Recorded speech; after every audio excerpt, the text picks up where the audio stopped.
Olá, começa agora mais um Assembleia Popular, um programa criado pela Resolução 839 de 2004, que dispõe aos cidadãos um espaço para livre manifestação de opinião política sobre assuntos de interesse da cidadania. Lembramos que o programa é gravado às quartas-feiras, do meio-dia até 13h, no auditório Teotônio Vilela, da Assembleia Legislativa de São Paulo. Para participar, basta se inscrever aqui no local momentos antes do início do programa, mediante a apresentação de um documento de identidade.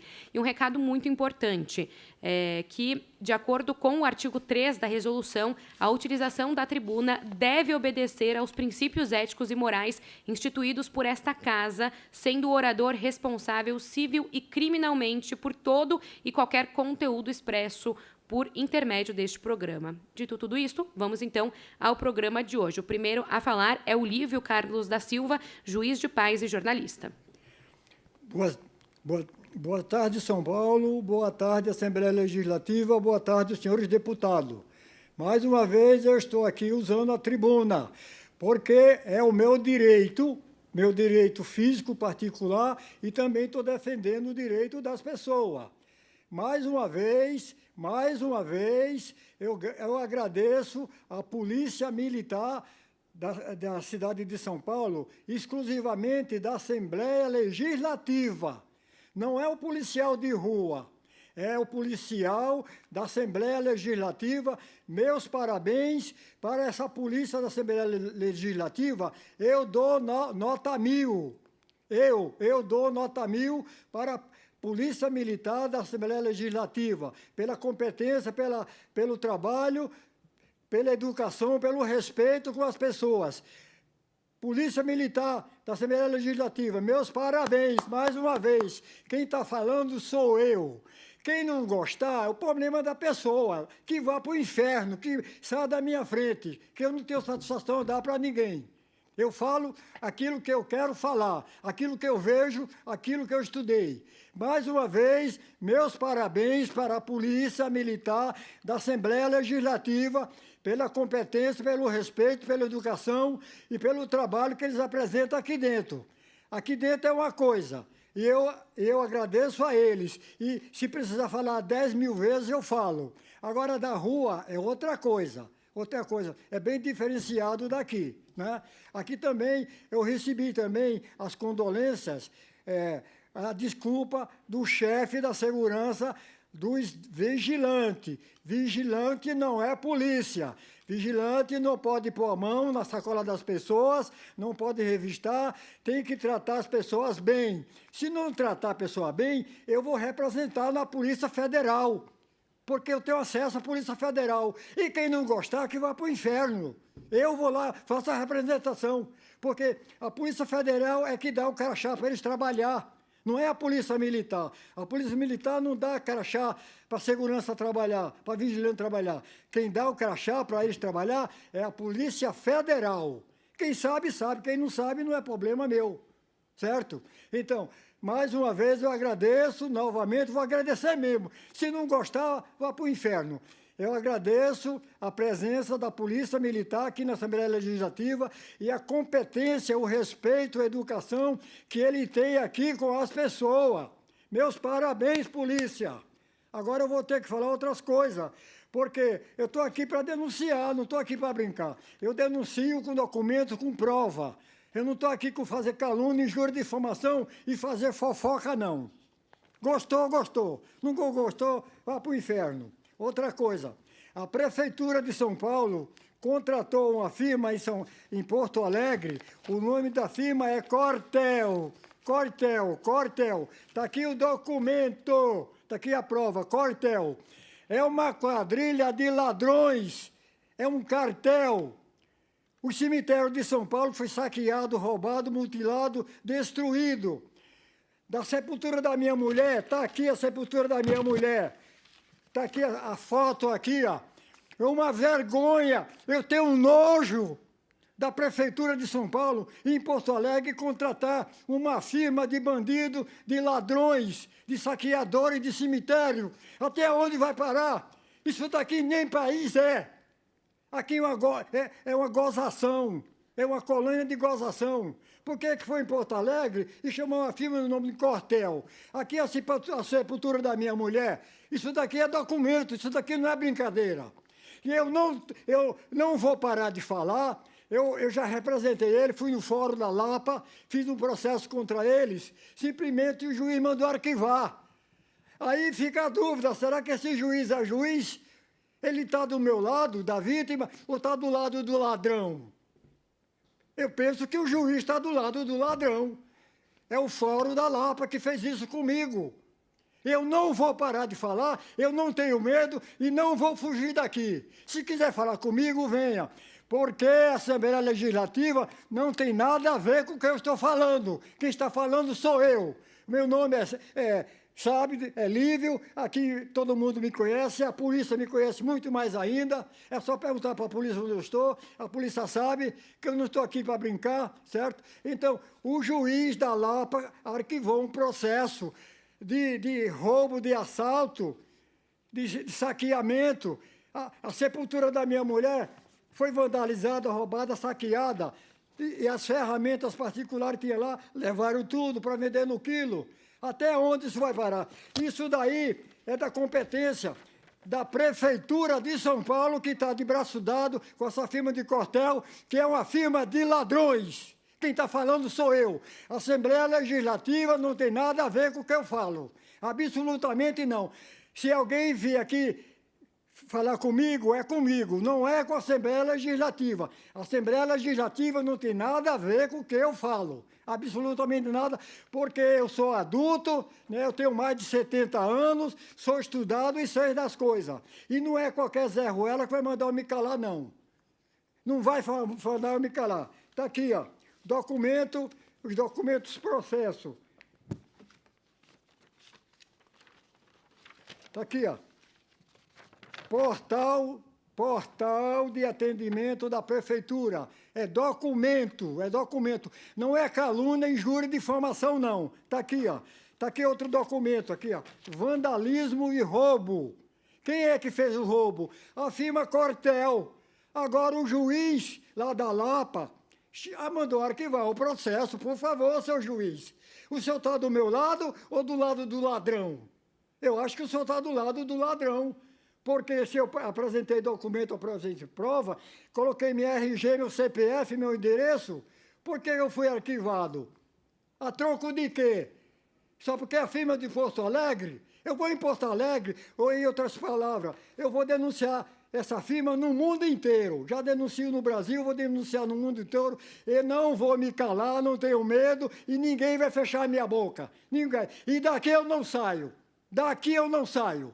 É uma pouca vergonha que está acontecendo no Brasil. Outra coisa, eu tenho nojo da justiça do Brasil. Quem está falando sou eu. Eu tenho nojo. É uma justiça podre, corrupta e mentirosa. Quem está falando sou eu. A Assembleia Legislativa não tem nada a ver com o que eu estou falando. Não adianta colocar a Assembleia Legislativa em cima de mim, porque a Assembleia Legislativa não manda eu falar. Eu falo da pouca vergonha que fizeram comigo e com a minha família. Agora eu sou obrigado a repor a sepultura, o jazigo da minha mulher, por causa de uma firma que veio de Porto Alegre aqui só para roubar. Está roubando em todos os cemitérios. Eu fui avisado por um participante aqui da Assembleia Legislativa que lá onde ele mora, aí colocaram vigilante lá no cemitério. Eu não vou dar o nome dele. Não vou, entendeu? Colocar vigilante lá, porque para evitar os assaltos e roubo, a limpeza do jazigo, porque lá tem cobre, ouro, bronze, latão e outras coisas, e outras coisas preciosas que as famílias dos mortos colocam lá, que é um direito da pessoa, como é o meu direito também. Simplesmente não foi nada respeitado. Cadê a justiça? Tem justiça no Brasil? Não tem! Justiça mentirosa! Eu estou falando, não é Assembleia Legislativa. Assembleia Legislativa não tem nada a ver com o que estou falando, porque eu tenho nojo pelo que fizeram comigo. Isso daí não vai parar nunca. Não vai parar. Aonde nós se vimos? Isso daqui é um programa de denúncia de reclamação, que é para o Brasil todo. Aqui não é programa de elogio. Elogio, sim, para quem merece. Um minutinho. Quem merece é elogiado, sim, e eu elogio, sim. Quem não presta, eu meto o pau. Eu estou aqui para isso. Outra coisa. Eu gostaria, estou cumprimentando a Sua Excelência, o desembargador, doutor João Augusto Garcia. Excelência, senhor desembargador, meus parabéns pela competência que o senhor tem, porque o senhor mandou prender o Bibu, o cachaceiro, o Bibu, o assassino que matou 3 pessoas com a Porsche. Doutor Excelência, senhor desembargador João Augusto Garcia, não solte esse vagabundo. Não solte, por favor. Deixe ele mofar na cadeia, para ele saber o que ele fez com a família destruída. Aonde vamos parar com esse negócio? Por favor, eu agradeço a todos os participantes e a minha palavra, porque o meu tempo acabou. Uma boa tarde e muito obrigado. É isso. Agora é a Márcia Silva Santos, professora.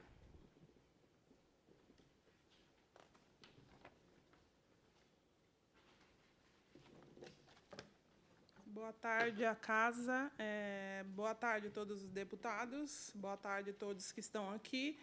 Como sou uma mãe de um autista, eu não me canso em vir falar sobre a situação de todos os autistas que estão dentro de São Paulo, que têm seus direitos negados, feridos. E eu venho aqui para me relatar uma situação que aconteceu no mês de janeiro, dia 6 de janeiro, que eu e outras mães fomos na secretaria buscar o direito dos nossos filhos e não fomos atendidos. E lá, uma mãe que apanha do filho a noite toda, chegou lá toda arranhada, toda apanhada, de um filho de 16 anos que não tem medicamento, não tem tratamento, não tem nada. Como todos, não tem nada dentro do estado de São Paulo. E a imprensa chegou lá para saber o que tinha acontecido. Esse protesto começou na Avenida Paulista e passamos no G1, né? Estamos famosa. E o que acontece?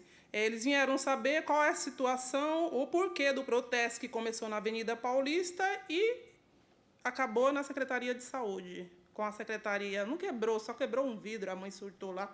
E nós estávamos no momento, junto com ela, como somos mães e pais de autista, e fomos para a delegacia para prestar esclarecimento do que tinha acontecido na secretaria. E lá fizemos como a causa é muito grande, não deu em nada. E um especialista, doutor Green, que é da Universidade FGV, ele relatou falando que a saúde é universal, né? Ele nem falou sobre a ação civil pública. Ele falou que a saúde é universal, a saúde é universal no Brasil todo e no mundo inteiro. Como todos pagam seus impostos, têm direito à saúde. E ele nem falou sobre a ação civil pública. Falou que todas as crianças têm direito de estar dentro da escola, que têm direito a tratamento, têm direito a tudo, medicamento, a tudo. E isso, a realidade não é essa, né? A realidade é outra que nós vivemos. As crianças sem medicamento, sem tratamento, sem escola. Eu fui obrigada a matricular meu filho na escola depois que as aulas tinham começado há 2 meses, né? Tem 2 semanas, ele foi... Durante 2 semanas, numa semana ele foi 1 dia e agora ele foi mais 1 dia. E não tem professores preparados dentro da sala de aula das escolas públicas dentro do estado de São Paulo. Eles falam outra coisa, pregam outra coisa, que tem auxiliar, tem professor, e não tem professor para receber essas crianças que são autistas. E o que eles falam são... falas mentirosas, né? Porque a realidade é outra. Que eu estou com o meu filho dentro da sala de aula e vou lá, levo, fico esperando e fico vendo meu filho correndo dentro da sala, dentro de uma escola gigante, imensa, uma escola muito grande. E ele estudava numa escola pequena, que já teve seus direitos feridos dentro da escola pública, né? E continua acontecendo do mesmo jeito, porque ele não tem um professor especialista que pode ensinar ele o que ele precisa aprender, porque ele aprendeu a ler, ele tinha 3 anos de idade. Imagine se ele tivesse toda essa educação desde o começo, ele estaria muito mais avançado. E a realidade hoje não é essa, né? Ele vai para a escola, foi a semana passada, e fica 1 hora dentro da escola. E uma criança aprende com 1 hora dentro da escola? É uma vergonha isso. E eu tenho também para falar sobre a situação dos policiais que tratam as pessoas nas ruas de São Paulo com truculência, falta de educação. Eu fui na DSR-1 cobrar os direitos do meu filho. Quando cheguei lá, chamaram uma zeladora do prédio que eu fui para falar com a gente e falar que a gente não podia entrar, eu e outra mãe. E lá chamaram a polícia para nós. E eu mostrei todos os documentos que estavam comigo, e o policial, agindo de truculência, não quis saber, não importou.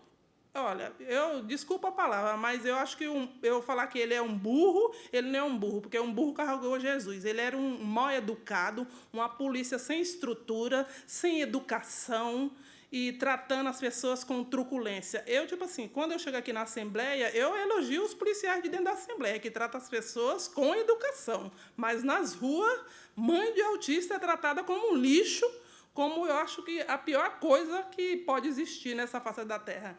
É tratado dessa forma. E eu acho isso um absurdo, né? Nós pagar tantos impostos no nosso Brasil e a polícia tratar a gente de qualquer forma, não tratar a gente com educação, que primeiro a gente tem que ter educação para tratar as pessoas. É o primeiro de tudo, você tem que ter educação para conversar com as pessoas. E lá a polícia falou que ia ligar a câmera para conversar comigo e com a outra mãe. Eu falei, pode ligar, eu não sou bandida, eu nunca roubei, nunca matei, até agora, né?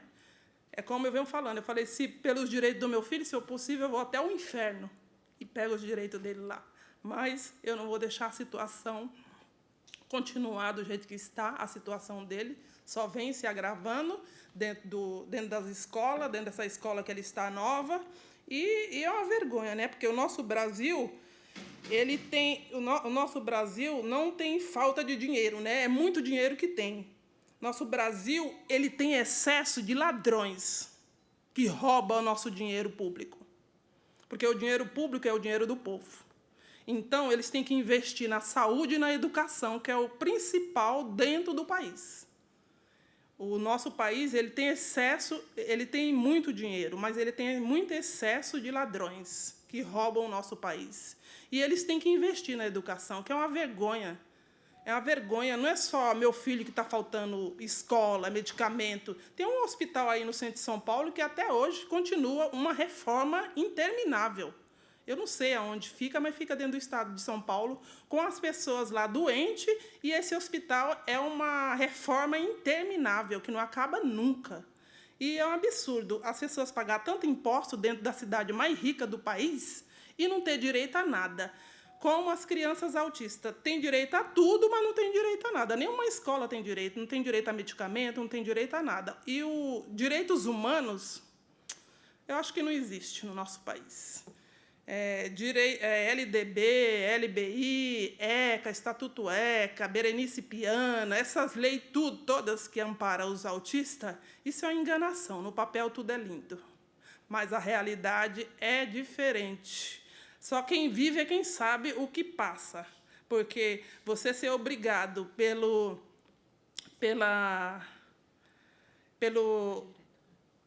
órgão lá, o órgão que faz fiscalizar os direitos das crianças, que eles dizem que fiscaliza, obriga você a matricular uma criança dentro de uma escola pública, e na hora que você vai levar a criança na escola pública, a realidade é outra. É um absurdo isso. Eu sei que ele tem direito de estar dentro da escola, mas ele tem direito de ser assistido por um professor, um profissional capacitado. Não chegar lá e jogar ele que nem um porco, que nem um boi dentro de uma escola, e ele ficar lá correndo, e não tem aquele profissional preparado e capacitado para receber essa criança. É um absurdo isso. E é isso que acontece com nossa educação dentro do país. Eles não dão educação dentro da escola para as crianças. E eu, a única coisa que me surpreendeu dentro da escola pública que eu levei meu filho, foi que era uma sala com tantas crianças, e a criança mesmo me tranquilizando. As crianças mesmo falou assim, não se preocupe, que que a gente vai receber seu filho bem. Mas o restante da escola não tem todo esse preparo, né? Porque a diretora mesmo da escola falou para mim, não leve seu filho. Falou assim, não leve seu filho, você sabe que não tem cuidador, você sabe que não tem professor. Então, você sabe, né, mãe? Fique com seu filho. Eu falei, nós estamos vivendo no século XXI e você ouvir isso da escola pública, que você tem que deixar seu filho, um órgão, te obriga a colocar teu filho dentro da escola, mas você chega lá na escola, a diretora da escola fala, você sabe, né? Não tem cuidador, não tem nada. Você sabe, fica com seu filho, que é melhor. Melhor você cuidar do seu filho em casa do que você trazer para a escola. Então, é isso, gente. Como eu sou mãe de autista, sou incansável, não vou parar, não vou deixar de denunciar. E vamos para frente. É isso aí. Obrigada a todos. Agora é a vez da Lúcia Cristina, advogada. Parabéns, parabéns. Tem que denunciar mesmo. Não pode ter dó, não. Não pode, sim. Não presta, não presta.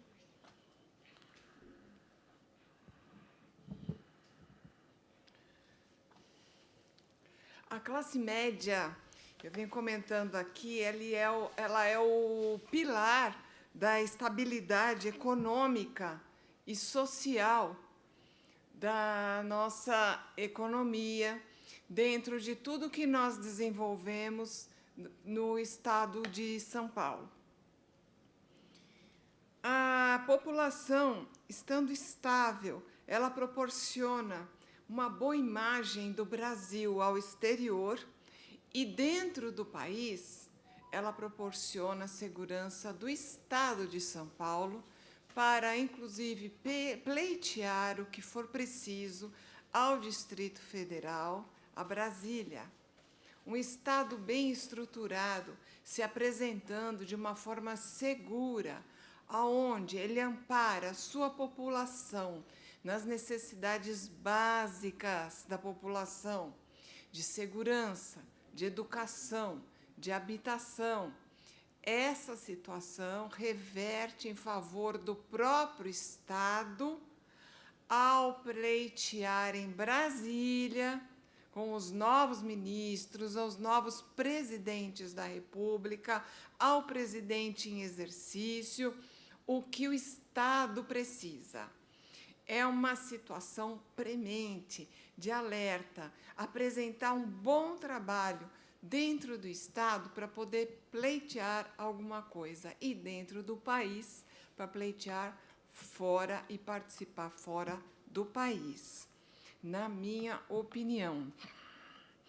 Definir o padrão de vida sendo família de classe média é definir a segurança patrimonial daquela família. Aquela família, quanto mais ela define o padrão de vida dela, em que supermercado fazer compra, em qual farmácia comprar os seus medicamentos, aonde, em qual posto de gasolina abastecer o seu automóvel. Com isso, aquela família, definir o seu padrão de vida, mantendo sempre aqueles locais de consumo, evitando dívidas e facilitando a renegociação das suas dívidas. Existe a classe média baixa, a classe média alta e, em algumas definições, existe a classe média média. A classe média baixa é aquela formada inicialmente com renda a partir de R$1.000. E elas integram a maior parte da população, por vezes, em alguns municípios do estado de São Paulo. Assegurar o patrimônio é atitude de prudência, evitando os abalos financeiros decorrentes das oscilações financeiras e de tratamento de desemprego em decorrência de alguma redução da capacidade de trabalho pelo tratamento de saúde. Essas situações abalam muito a fonte de renda da classe média. Isso é geral. Em média, é uma situação comum a toda a classe média. Quanto mais a classe média consumir em locais onde não gera dívidas futuras para ela, hoje existem, por exemplo, convênios médicos que você paga a consulta, faz o tratamento, tem o seu diagnóstico e depois faz a compra do medicamento onde a classe média, a sua família quiser escolher. Se você quiser fazer a consulta na UBS, você faz a consulta na UBS. O fato de haver uma oscilação na sua fonte de renda não significa, em hipótese alguma, má-fé da sua parte. Você tem algum problema da sua fonte de renda, o Estado te ampara pela UBS. Você está com a sua fonte de renda regularizada, o Estado te ampara dentro do que é previsto pela Secretaria da Saúde, os convênios médicos, atenderem você dentro do que é possível ser feito ao seu tratamento de saúde, nos convênios médicos, nos hospitais particulares. Você tem que mesclar essa situação, e isso também é possível dentro do Estado de São Paulo. Você pode fazer as consultas médicas na UBS, pode ter uma prescrição médica, pode ter exames. Na hora de você precisar de um tratamento, de uma cirurgia, qualquer tipo de cirurgia, se você fizer esse tratamento em um hospital público e vice-versa, é possível. Isso não significa a má-fé da população de classe média, em hipótese alguma. A Defensoria Pública, a mesma situação. Você precisa de um advogado e pode pagar um escritório particular? Tá bom, tá ótimo. Houve alteração na sua fonte de renda e você precisa consultar um advogado da Defensoria Pública pago pelo Estado? Não há problema algum. Isso não é má-fé da parte, não é má-fé das partes que integram esse contexto. O Estado permite essa assistência à população. Essa situação toda é definida dentro do que você pode renegociar. A renegociação é algo também de boa fé da parte da população de classe média. Se você não pode renegociar, fazer parcelamento da sua dívida, você não pode ser constrangido por isso e você pode continuar consumindo, embora de uma forma mais restrita. Você não vai poder fazer tantos parcelamentos porque você tem o seu nome restrito a uma situação que você precisa parcelar a sua dívida. O Código de Defesa do Consumidor permite o parcelamento dessas dívidas, toda e qualquer dívida. O Código Civil também permite, dentro dos contratos, das obrigações, dos direitos que amparam o patrimônio, a proteção ao patrimônio da população, e especialmente a população de classe média, é previsto dentro dessa legislação. A legislação do Código do Consumidor, por vezes, é um pouco contestada em ações judiciais, aonde os bancos, na sua maioria, as instituições financeiras, alegam não estarem sujeitos às determinações, aos artigos previstos pelo Código de Defesa do Consumidor. Eles proporcionam, pela livre iniciativa deles, divulgam pela mídia iniciativas, formas de parcelamento das dívidas da população com as instituições financeiras. Isso vem sendo feito, noticiado até pela mídia, é consabido pela população. No entanto, em ações judiciais, o Código de Defesa do Consumidor, por vezes, ele vem sendo contestado, impugnado, para não ter a população amparo do Código de Defesa do Consumidor em se tratando de dívida originada com as instituições financeiras. Portanto, embora tenha toda essa situação definida em contratos, em códigos, pela legislação, amparando o sistema de saúde, o sistema de advocacia, entre outros sistemas, a classe média pode e deve, no meu entendimento, fazer uso dessas situações para poder se manter estável e assegurar o seu patrimônio, pontuando, registrando tudo que conquista com objetivo a manter a sua estabilidade familiar, patrimonial e toda a sua segurança. Obrigada. Agora é Agostinho da Paixão Miranda.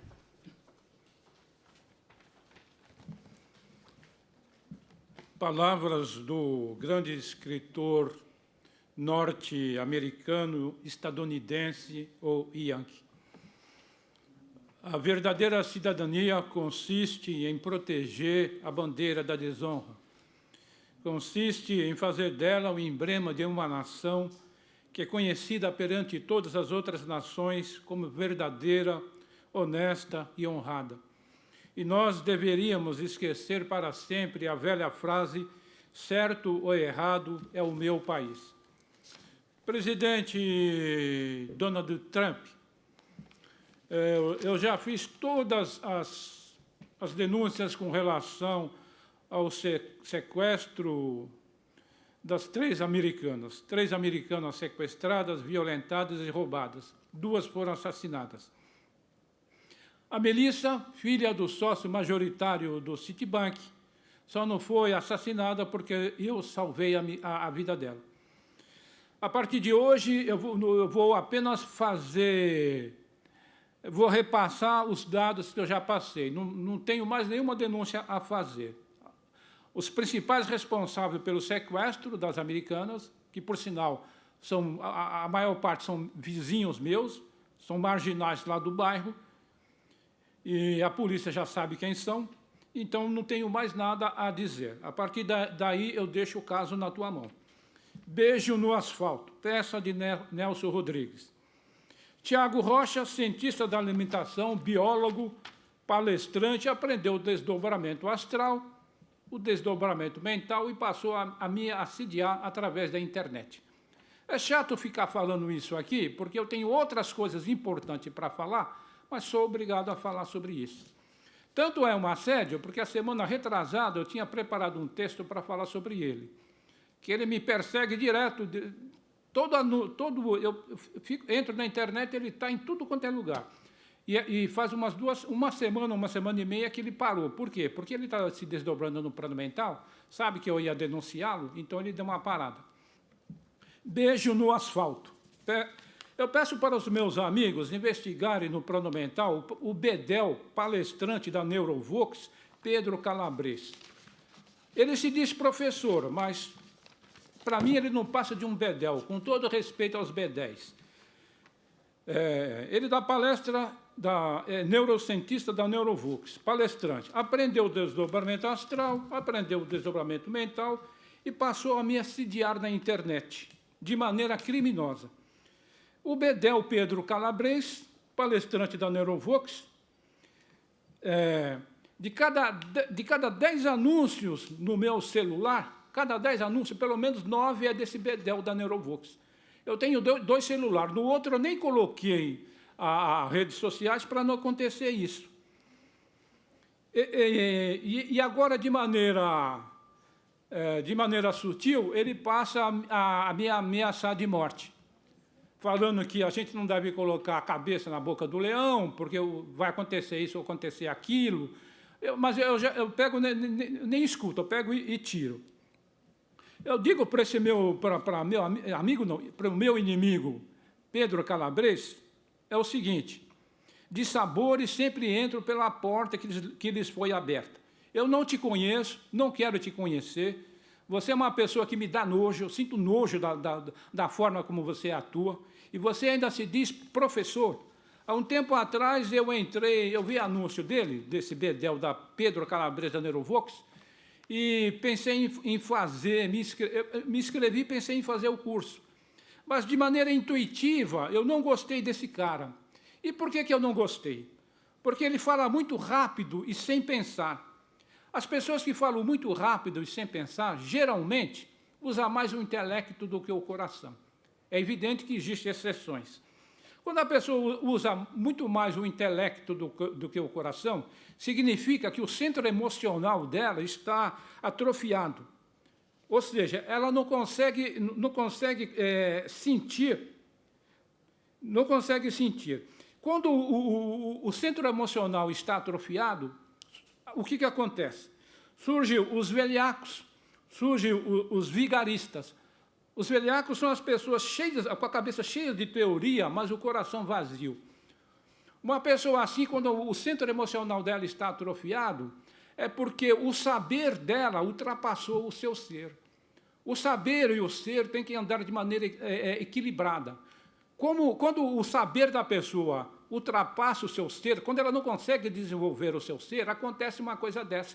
Como é que pode um palestrante que se diz professor de neurocientista, da Neurovox, ter uma atuação dessa? Isso aí é uma atuação de moleque, coisa de moleque.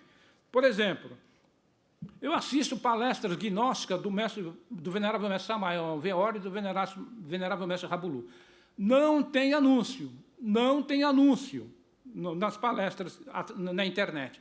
De repente, eu estou escutando lá o venerável mestre Rabulu, aparece o bedel da Neurovox, Pedro Calabres, colocando os anúncios dele. E não tem anúncio. Isso é perseguição ou não é? Roda Viva. Semana passada ou semana retrasada, eu estava assistindo a Roda Viva. De repente, estava passando o secretário de Assuntos Climáticos, uma coisa assim, José Renato Nalini, da Secretaria aqui do Estado de São Paulo, da cidade de São Paulo, na Roda Viva. De repente, entra o bedel palestrante da Neurovox, Pedro Calabres, com seus anúncios. Na Roda Viva não tem anúncio assim. O anúncio da Roda Viva é somente quando a apresentadora Vera Magalhães ela chama para o anúncio, mas não tem anúncio da Neurovox na Roda Viva. O que mostra que esse cidadão está me perseguindo. Como eu já disse aqui, viu, Pedro Calabres, eu tenho nojo de você. Eu não sei se você é homossexual. Eu queria dizer algumas coisas bem pesadas aqui, mas eu não vou dizer, porque senão você vai querer me processar por homofobia. Hoje em dia, nós temos aqui no Brasil a ditadura dos homossexuais. Então, você pode querer me processar por homofobia. Agora, eu não sei se você está querendo fazer amizade comigo. Eu quero que você saiba que eu sinto nojo de você, nojo. Você sai do meu caminho, me deixe em paz, porque eu vou acabar abrindo um boletim de ocorrência contra você. Eu não sei se você sabe, mas assédio sexual ou assédio moral é crime. Eu vou abrir um boletim de ocorrência contra você. Então, é o seguinte, me deixe em paz. E não adianta, de maneira sutil, querer me ameaçar, porque não dá resultado. Eu já recebi, nos últimos 30 anos, eu já recebi mais de 200 ameaças de morte. Mais de 200 ameaças de morte. Quer a coisa mais perigosa do que vir aqui e explicar o que é polícia? Quer a coisa mais perigosa? Como eu já falei aqui, um coronel da Polícia Militar não pode subir aqui no púlpito e falar que a polícia utiliza o Código Internacional para se comunicar entre si. Só isso já é motivo para ele desaparecer, para a máfia matar ele. Não dá 15 dias, no máximo 30 dias ele morre. Não precisa nem de falar que a polícia usa o Código de Ocorrência Policial para matar, que eles ensinam na academia das polícias a levantar a tampa do esgoto e jogar o corpo dentro. A academia da Polícia Militar. A academia da Polícia Civil é a mesma coisa. Um delegado de polícia não pode subir aqui e falar o que eu estou falando. Que a polícia utilizam o Código de Ocorrência Policial para matar e não pode falar que eles utilizam para se comunicar o Código de Ocorrência Policial. Eu estou aqui desde 2012 falando. Recebi muitas ameaças. Mas por que eu falo? Porque a parte maior da máfia, que polícia é uma máfia danada, me autoriza, porque tem muita gente boa dentro da polícia que é contra isso. Então, eu já recebi mais de 200 ameaças de morte. Você acha que a tua ameaça de morte tem algum efeito para mim? Bedel, da Pedro Calabres. Eu estou quase para dar um checkmate em todos os meus inimigos, quase, e você é meu inimigo. Eu vou dar um checkmate em você logo, logo. Falta muito pouco para me dar um checkmate nos meus inimigos. Eu vou abrir um boletim de ocorrência contra você se você não parar de ficar invadindo o meu telefone para colocar os teus anúncios. Eu tenho nojo de você, nojo. Sai do meu caminho. Agora é a vez de Allan Kardec Lopes da Silva, palestrante da religião espírita kardecista.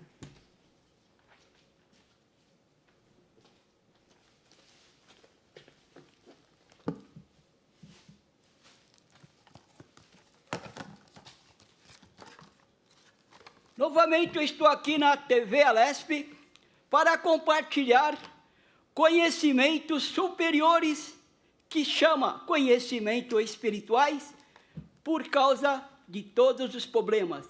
E não adianta apresentar sugestões aqui se não for dentro da ótica da visão espiritual, porque tudo que está acontecendo aqui no planeta Terra são de influência espiritual. Por que influência espiritual? Porque tem a humanidade invisível, a humanidade que viveram vidas passadas e hoje está aí. Por quê? Segundo a lei eterna, se você viver a existência na perversidade, na maldade, nas infrações à lei, você vai desencarnar, que chama morrer, e vai continuar aqui no planeta Terra. E desencarnando, do outro lado, você cai na realidade. A realidade qual é? Eu não morri, só que você, se viveu na existência errônea, perversidade, você permanece ali, com a diferença do encarnado ser invisível, e você fica ali, no meio dos encarnados. Você passa a ser a comunidade de espíritos invisíveis, porque nós encarnados aqui somos espíritos, estamos aqui nesse envoltório carnal, somos um encarnado, estamos aqui nessa existência, aproveitando a oportunidade para nós corrigirmos, para nós reabilitarmos, para nós reajustarmos nossas faltas passadas, para tornarmos melhor, porque todo mundo não está pensando isso. Ninguém está preocupando com o outro lado, que chama, após a desencarnação, que é o morrer, você vai estar do outro lado. Ninguém está preocupado com isso. Eu pergunto, você sabe o que vai acontecer depois que você fechar os olhos da carne? Isso, ninguém vai escapar. Todo mundo vai desencarnar. Todos têm a sua data agendada, seu dia. E do outro lado ninguém está preocupado, ninguém está pensando, para onde vou, como vou estar? Olha, analisa a sua existência atual. Se você está aí cometendo as faltas, não está exercendo a sua posição de decidir para ajudar o mundo a ser melhor, você do outro lado vai estar pior. E pior ainda, você vai reencarnar, que chamamos voltar. Você vai reencarnar de novo, que é o nascer de novo. E vai estar naquela posição inferior lá, naquela posição de negligência que você esteve passado. Todo mundo tem que conscientizar, só vós são o espírito, exerce o seu mandato, a sua posição aí, para o exercício do dever, para ajudar o mundo a ser melhor, ajudar as pessoas, todos, porque amanhã você vai estar de volta. Vai estar aí de volta e vai estar na posição inferior. Hoje você está aqui na posição de mandar e não manda, não exerce a posição no dever moral para o mundo melhor. Amanhã você vai estar do outro lado, sentado ali do outro lado, na condição inferior social e até corporal, deficiência física. Hoje temos que conscientizar e por isso que aqui eu apresento a demanda aqui, o manifesto. Tem que aplicar a educação espiritual, tem que formar projeto educação espiritual, porque somos duas comunidades, aonde nós estivermos, não estamos sozinhos, tem ali o coletivo, os espíritos invisíveis, tem a comunidade invisível, a população invisível, e isso, o planeta Terra, os governantes, não estão pensando nisso, porque desconhecem, está vivendo a vida hoje, na sua posição, visando só o lado material, alimentando o orgulho, o egoísmo, acumulando verbas, recursos, tudo mais, que pode melhorar a vida do próximo. Está aí acumulando para quê? Conscientize. Você que está na posição, seja quem for, é uma missão. Todos nós temos uma missão. Ninguém está aqui de férias, passeio. Estamos reencarnados aqui, nessa vida atual, para melhorarmos, para nós reajustarmos, para evoluir. E aí, o que está acontecendo? Maldade, violência, conflito, tudo de mal está acontecendo. E hoje o planeta, todas as nações, estão ricas, fartas, tem dinheiro, tem recurso material, tem a tecnologia aí, modernizando o planeta, para facilitar a vida de cada um. E está sendo usado para fins maléficos, para fins de negligências, e estão esquecendo da humanidade, ou comunidade, ou povo invisível. Esses invisíveis estão aí no nosso meio, em todo lugar, até no vosso lar. Estão aí manifestando, só que eles estão manifestando não com violência, sim, está tendo um comportamento agressivo, porque na vida passada não tiveram a educação, na vida passada não se educaram, e hoje está nessa vida atual, também não está sendo educado. Aí soma, vida passada com vida essa, sem a educação espiritual, sem visar o lado espiritual, está aí manifestando nos seus comportamentos, fazendo que o povo, que quem está na posição, acorde, me ajude, atenda ao dever, faça alguma coisa pelo pobre, pelo humilde, pelo simples. Está aí a manifestação invisível. Aí, fome, violência, miséria, conflito, guerra e ameaça de guerra. A ameaça da nossa paz mundial está aí. Sabe por quê? Porque a humanidade invisível estão manifestando, estão reunindo, estão se agrupando, estão se organizando para poder socorrer a si próprio. O mundo está aí, passando pela mudança, pela reforma. O planeta Terra está passando por uma grande transformação, uma grande reforma, que é a purificação do planeta. O planeta hoje, ele é de prova e expiação, mas não será em breve. Vai ser promovido, vai ser diplomado a planeta superior. Não vai ser mais de sofrimento, de dor. Só que está todo mundo esquecendo disso. Todo mundo está vivendo a vida aí, a vida, pensando que essa vida é permanente, pensando que essa vida é única. Está esquecendo que amanhã vai desencarnar, vai morrer, todo mundo vai partir dessa vida. Acordem, conscientize, vós todos são espírito, assuma a sua posição no dever, pare de pensar em acumular coisas materiais, fortuna e tudo mais, não vai levar. Acordem e lembre-se, do outro lado é a realidade, amanhã você vai estar do outro lado, é a realidade. Isso eu falo para todos os níveis, desde o mais pobre até o mais rico, o milionário. E nós estamos aí. E os governos, os parlamentares, que deviam, nas suas reuniões, colocar nas pautas as decisões, os conhecimentos espiritual, mas o orgulho não está deixando eles colocar a realidade. Tem que colocar na pauta para ajudar todos os problemas, as soluções dos problemas. Tudo vai vir através da educação, da conscientização espiritual. Por quê? Se não aplicar a educação, se não educar o próprio espírito, não está educando o próprio espírito, o que está acontecendo no seu meio? Você está atraindo e vai levar para os seus meios, só que você não percebe que você é visível, mas não conhece o conhecimento espiritual, não percebe que ali no vosso meio, tem ali, rodeando você, seja quem for, aqueles irmãos invisíveis, muitos Não estão ali manifestando para a perversidade, mas para chamar a atenção, para cobrar uma atitude, uma ação. Ajude o encarnado para ajudar o desencarnado, porque educando o encarnado, está educando o desencarnado, o invisível. Aí ambos, estudado, educado, passa a ter comportamentos salutares, e aí o meio vai se tornar harmonioso. 1 minuto. E tudo vai mudar no nível social, e a vida melhorar, e a paz sim vai reinar. Nós somos espírito, e eu faço um apelo rápido contra o aborto. Não abortem. TS Supremo, governantes, não autorize aborto de nenhuma condição. Lembre-se, senhores, da justiça. Vós, são espírito, vão desencarnar, e amanhã vai precisar de dois para poder reencarnar, ter o corpo de volta. Não apoia, sim, oriente a gestante a receber o apoio, o auxílio. Não apoie, não decide a favor do aborto de nenhuma hipótese, porque é contra a lei. O aborto é cruel, o aborto é crime. Se a justiça apoia o aborto, como aconteceu, está cometendo a infração à lei. Muita paz e até. Esse foi, então, a Assembleia Popular de hoje. A todos, muito obrigada e até a próxima.